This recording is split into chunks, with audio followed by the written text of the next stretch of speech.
अस्सलाम वालेकुम एवरीवन। उम्मीद है आप सब खैरियत से होंगे।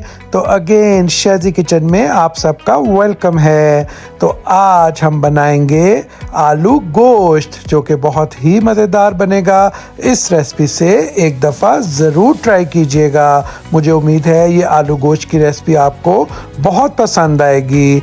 आप लोग पूरी रेसिपी गौर से देखा करें ताकि आप लोगों का भी आलू गोश्त ऐसा ही डिलीशियस और मज़ेदार बने। तो चलिए जी करते हैं शुरू। एक पैन मैंने गरम कर लिया है और उसके अंदर हाफ कप ऑयल डाल दिया है। जैसे ही ऑयल हमारा गरम हो जाएगा, एक प्याज मैंने बारीक काट लिया था, वो प्याज हम इसके अंदर डाल देंगे और इसको गोल्डन ब्राउन कर लेंगे। तो ये देखिए जी, साथ ही हम इसके अंदर डालेंगे 2 कड़ी पत्ता और 2 ग्रीन इलायची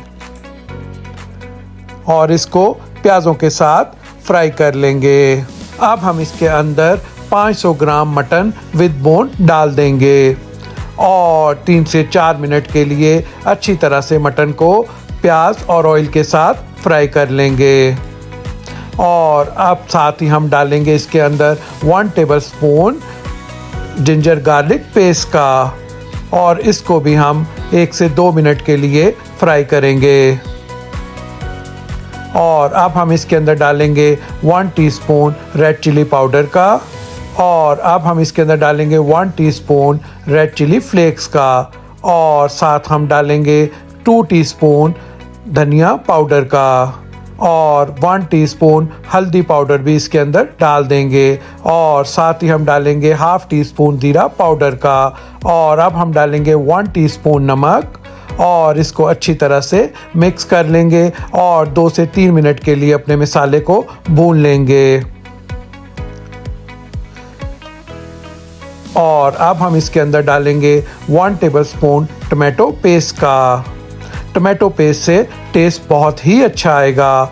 और साथ ही हम डाल देंगे 1 टमाटर मैंने बारीक चॉप कर लिया था, वो हम इसके अंदर डाल देंगे और अच्छी तरह से मिक्स कर लेंगे और 2 से 3 मिनट के लिए इसको पका लेंगे। और अब हम इसके अंदर डालेंगे हाफ कप दही का और अच्छी तरह से दही को भून लेंगे। हम दही को अच्छी तरह भूनेंगे ताकि हमारा सारा ऑयल बाहर निकल आए। तो ये देखिए जी, हमारा ऑयल निकल आया है और अब हम इसके अंदर डाल देंगे 2 कप पानी के और इसे आधे घंटे के लिए दम पे रख देंगे ताकि हमारा गोश्त बिल्कुल सॉफ्ट हो जाए।